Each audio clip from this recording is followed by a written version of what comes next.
For easy, easy.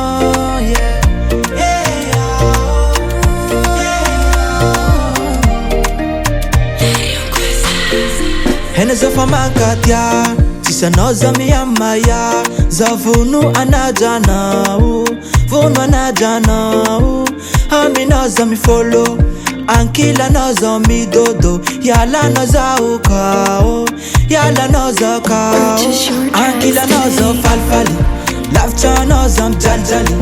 Verizatisiano Verizatisiano Ankila nozo falfali Lafcha nozo mjaljali Verizatisiano Verizatisiano Ana wini teako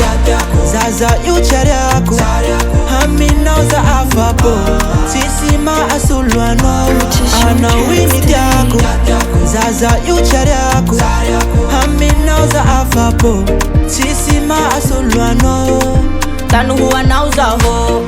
Hi karakara no Hampiyada ana ho Atakuze hafaliano Zauti ya bidali Vununa na mariazi Arahe kuyabize sita punau Ande suzau hanaraka nao Ankila nao za mfalfali Lafta nao za mjaljali Verizautisya nao Verizautisya nao Ankila nao za mfalfali Lafta nao za mjaljali Verizautisya nao Verizautisya nao Ano ili teako Zazuti yariako Amina za afapo Tisima hasulwano Ano ili teako Zazuti yariako Amina za afapo Tisima hasulwano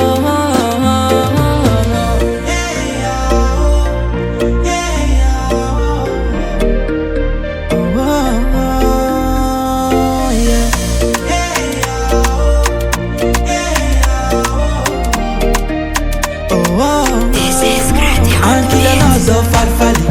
Lafcha nozo mjaljali Verizatisiano Verizatisiano Ankila nozo mfalfali Lafta nozo mjaljali Verizatisiano Verizatisiano Ana wini teako Zaza yuchariako Hamina za afapo Sisima asulwano Ano ingi teako Zazuti yariako Amina za afapo Tisima hasulwano